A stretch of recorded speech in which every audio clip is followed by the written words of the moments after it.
What's up, game players? This is Keon, man. I just wanted to let you guys know right before the actual interview starts that, people may be wondering, Keon, why didn't we get a regular Analog Circle podcast this week? Well, this week I was actually able to get two guests. You guys met Jeremy, who has been a great friend of mine, like I told you guys during that sit down, that plus edition. He's the reason why the Analog Circle exists, and we talked about Nintendo. And this week I was able to also get another very special guest who goes by the name of Nikki, which you guys will hear that in the official introduction to her. But I just thought that I would focus on actually having people on the show this week and kind of skip out on the news. But I'm telling you guys, everything is the same. I'm just trying to give you guys different content and not giving you guys the same stuff over and over again. I definitely appreciate all of the support that all of you guys have given me thus far. It has been greatly appreciated, and I appreciate you guys very much as well, which is the reason why I just wanted to branch out and not have you guys listening to me on every single episode, and it's just me. But this week, Nikki is a great guest. You guys will get to know her a little better, in this upcoming interview. But next week, guys, we'll be back on schedule with a regular Analog Circle podcast. So until then, you guys take care and play them games, baby, and not those consoles. Game players, how are you guys doing? I'd like to welcome you guys to the Analog Circle Plus Edition Episode 4. And I have tonight a very, very special guest who goes by the name of Miss Nikki, who is actually, Miss Nikki, please, could you please introduce the people to yourself, please, and tell them who you are? Hi, I'm Nikki. My alias is Nikki Mouse. I'm the head of marketing for MagFest.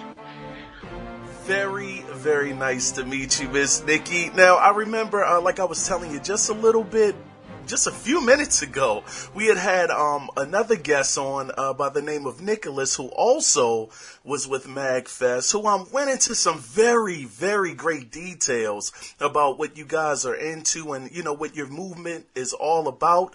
But could you please tell us your perspective on what MagFest is and, who you guys actually tailor to? We are a nonprofit, and we focus on music and video games and the intersection of music and video games. So we throw lots of events throughout the year. We sponsor organizations, like art organizations in Baltimore. We've helped the Smithsonian before. Anything having to do with the promotion of video games, especially historic video games, and keeping retro video games alive. Now, that is a very, very interesting thing right there. I remember Nicholas, he was saying that you guys have so many different consoles as well as arcade games that people who come to your event, they actually have access to all of these different games from the past. He was saying you guys had the Magnavox Odyssey, which is incredible, which is one of the earliest video game consoles that I can remember. Are there any particular ones for you, Nikki, that maybe stand out to you as some of your favorites? Well, I'm a PC gamer, first and foremost. Oh, man! So one of my favorite things at MagFest is the Computer Museum, where we have tons and tons of old dinosaur computers with the big monitors, and you can play super, super old games.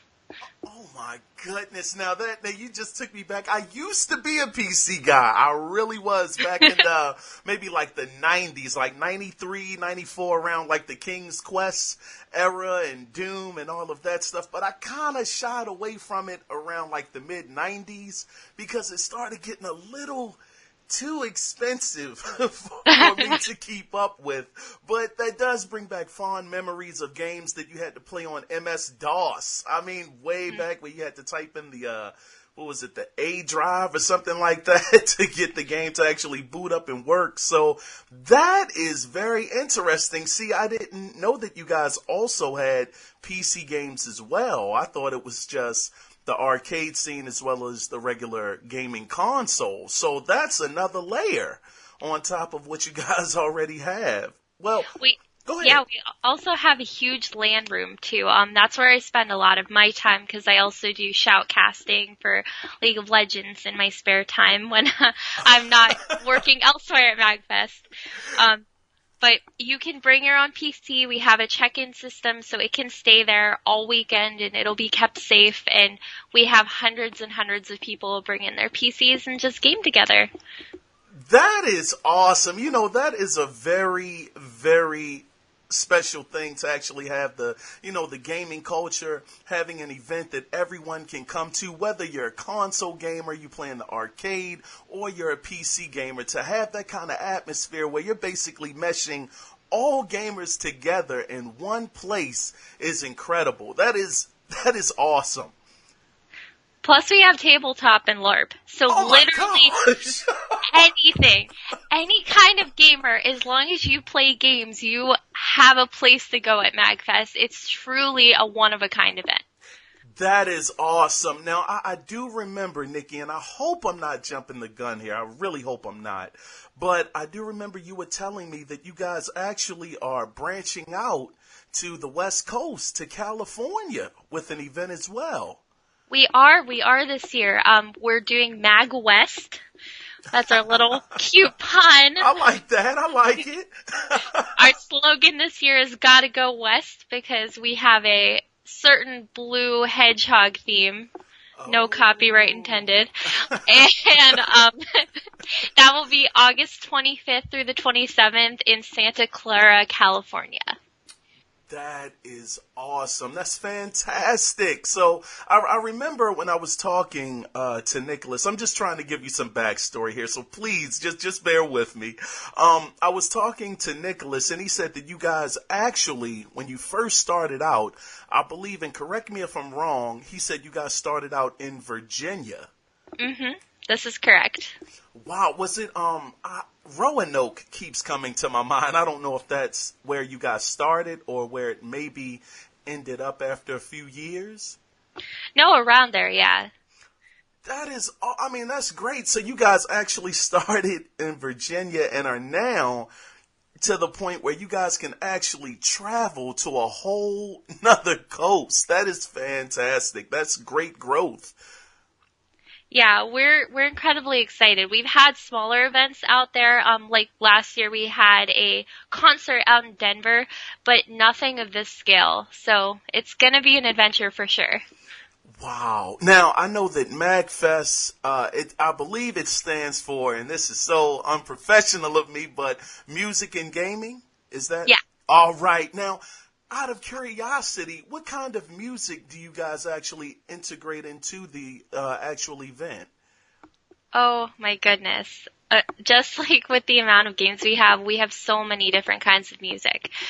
Most of it's video game music, but there's like EDM, there's rap, there's like orchestral. We have some orchestras that come play.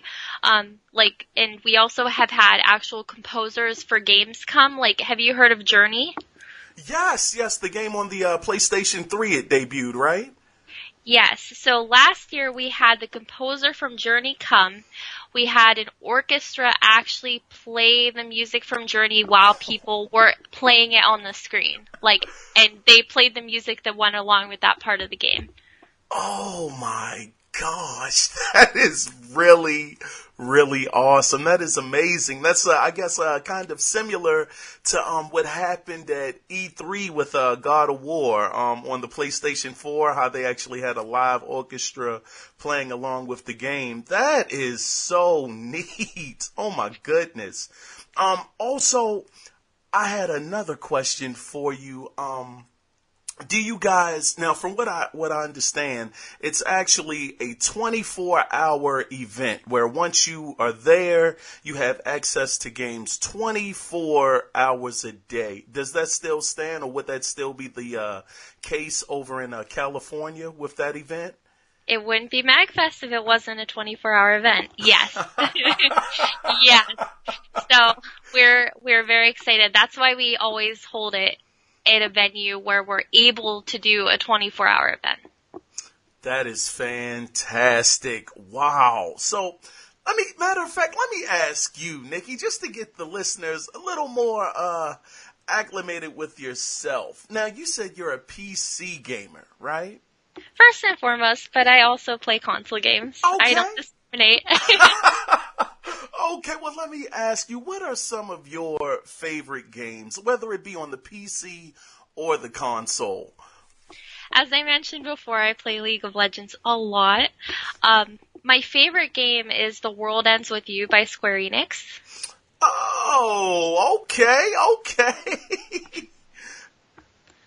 Yeah, Overwatch, of course, I play Overwatch. I like first-person shooters. I like RPGs. Bayonetta is a really good game that I just picked up, and I'm gonna start playing that, so. Yeah, Bayonetta was pretty good. I unfortunately, I gotta be honest with you, Nikki, I did not pick up Bayonetta, but I do hear it is an excellent game. That is definitely something I've heard about it. Well, let me ask you, Nikki, I'm a console guy. I'm heavy into the Xbox One and the PlayStation 4. They're like some of my well, they're the only two real consoles outside of the Switch. I'm not, no shade towards Nintendo, but how do you feel about the Switch out of curiosity? Is that a system that actually appeals to you? So I'm a little bit skeptical about hey, you can take this anywhere and it'll be just like playing it at home on the couch. I'm a little bit skeptical of that. I'm planning to pick it up at some point, just not right now. Plus, I'm not the biggest Zelda fan in the world, so. Me neither. I'm sorry, yeah. Go ahead. No, that's like really the only game out for it right now besides Bomberman, and doesn't really appeal to me, so I'm gonna wait. I don't blame you. Yeah, me too. It's something that's definitely on my radar, and I want to see Nintendo do well. I want to see them sell, but it's just not something I'm 100% sold on yet. So yeah, I'm gonna wait on that too. I guess, Nikki, another question for you: the arcade game. See, I'm like an 80s guy, grew up in the 80s, and the arcade was always the place to go, whether it was on Friday night, Saturday, not so much Sunday. I had to go to school the next day, but that was a scene that was so magical to me at the time. Now, you guys actually are going to have arcade games at MagFest. Am I right? Always, yes. Now, out of curiosity, I know this is probably not something you can judge right offhand, but if you had to guess, for the guys out there who really enjoy the cabinets, the arcades, playing those old school games, how many of those would you say you guys would possibly have in an event? I know it can't be 100% accurate, but just a ballpark figure. Oh my goodness. Oh, definitely at least 150, if not more. That's just a ballpark.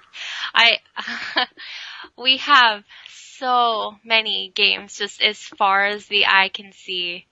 Just games and games and games. That's not even counting the indie games we have. We have an entire indie game section. Oh, really? And some of them bring arcade cabinets for their games. So you'll never be bored at MagFest. If you're bored at MagFest, you're doing something wrong. Oh my gosh. See, it sounds like a gamer's paradise. It really does.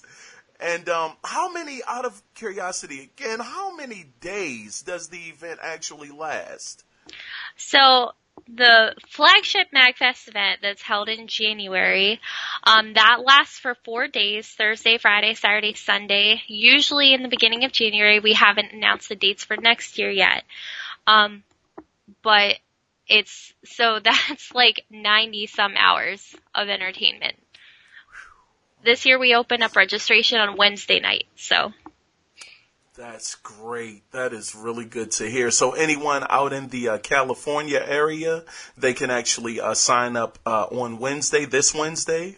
Oh, no, this is for MagWest. Oh, for MagFest. Oh, MagFest. I'm sorry. Yeah. I'm sorry. Sorry. MagWest is 3 days, so that'll be August 25th, 26th, and 27th. Perfect. And when can people start to get the tickets for this event? So for MagWest, we plan to open up ticket sales within the next few months. We also have an event called Mag Labs. We do tons and tons of stuff. Wow.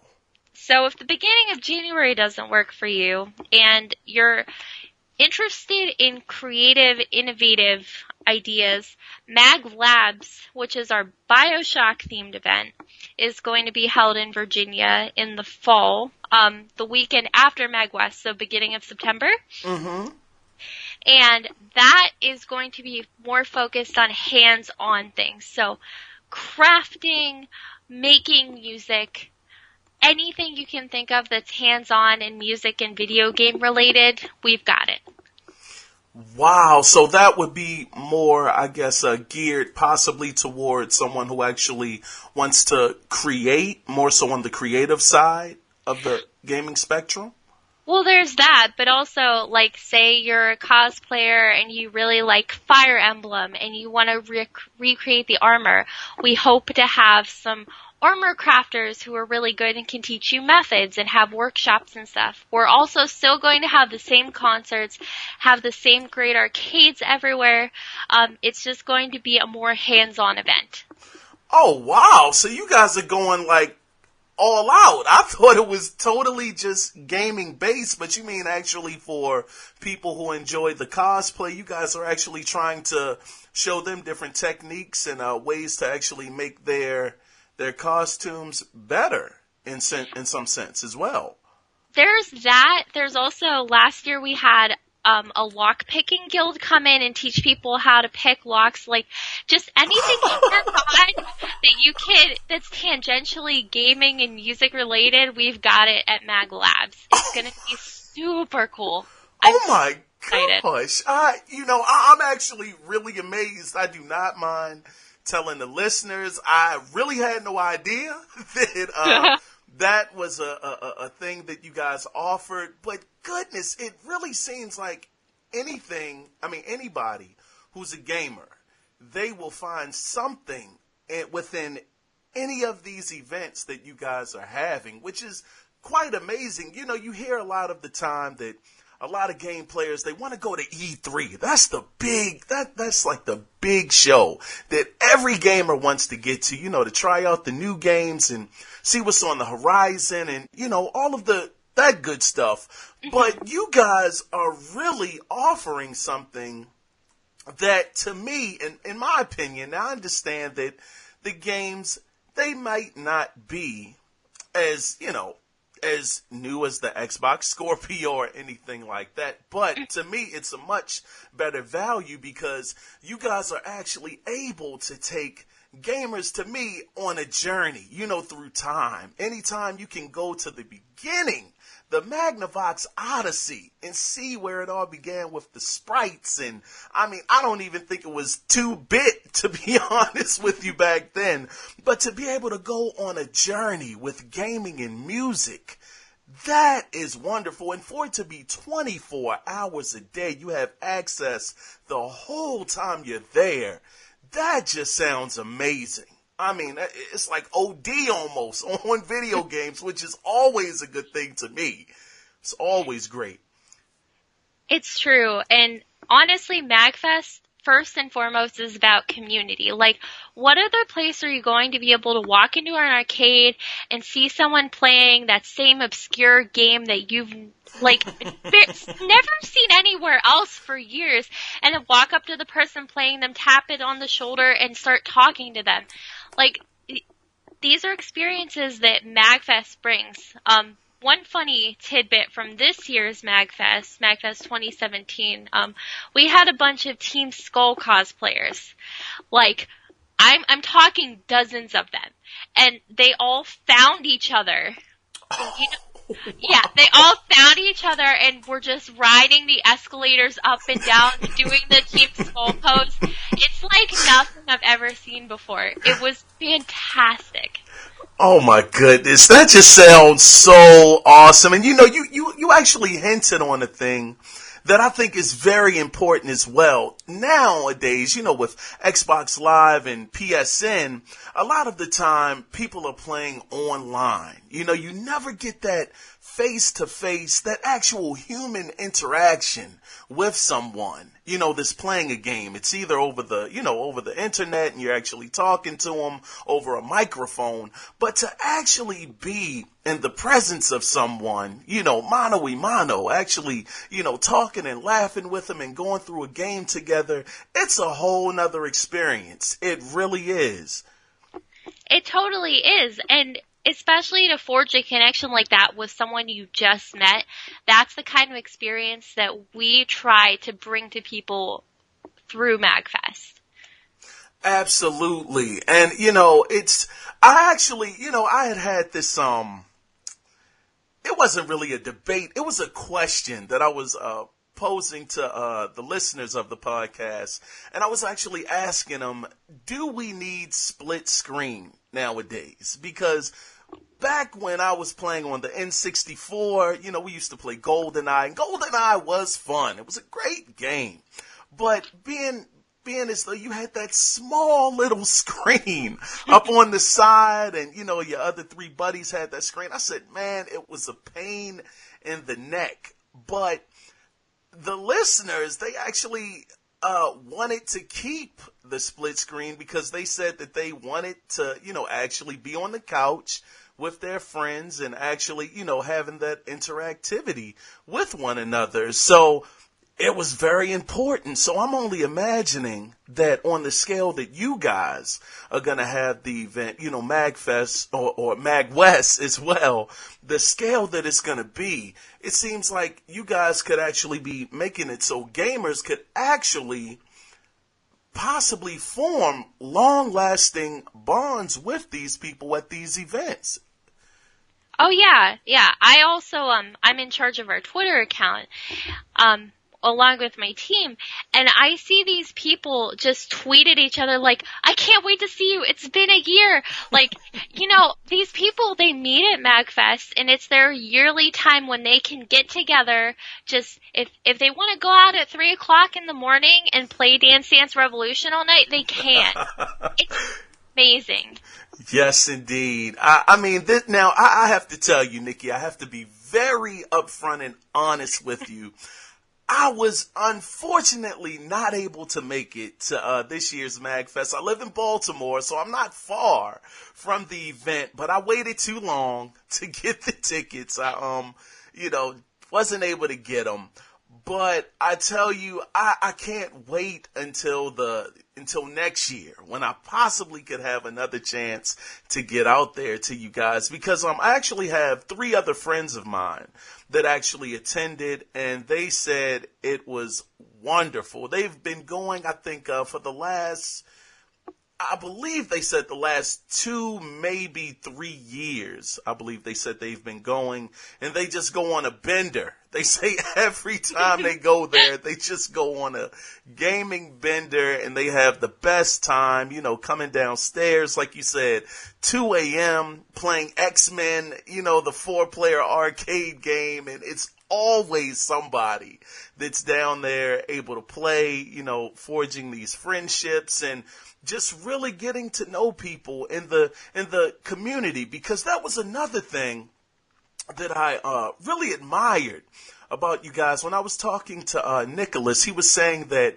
you guys always run things through with the community first to get their input, to see how they like a certain idea, or how they may not be, how they may be against the idea that was presented. So it always, like you said, it always seems like it's always community first with you guys, which is something that is always excellent to have. Yeah, we love to get feedback from people. Personally, something that I'm trying to do is we're going to try and send out surveys every month in our newsletter to see what people want. The last one was about possibly changing up the way we do hotels. We listened to that, and this year is the first year we're requiring a one-night deposit when people try and book the hotels, because we've seen how fast they sell out. We've heard everyone's concerns, so we want to make sure that everyone who's getting a hotel room is in it for the room and, doesn't have any devious purposes. Absolutely, definitely. Well, I mean, Nikki, I don't know. Is there anything else, that you would like to cover? Because I don't want to take up too much more of your time, Nikki. But are there any final things that you would actually like to tell the listeners out there that may be very interested in this event? Because I'm going to tell you, I really, really am. It sounds awesome. I can't wait to try to get there next year and get my tickets. But is there any final words or last words that you want to say? I'm rambling right now. Go ahead, Nikki. Take it away. I just want to shout out to our other events. MagFest and the Gaylord, the big event. That's amazing. It's a wonderland. It's a playground. But so are our other events. We have MagStalk coming up this summer. That's a camping, music, video game adventure. Yes, we have video games. Oh my gosh!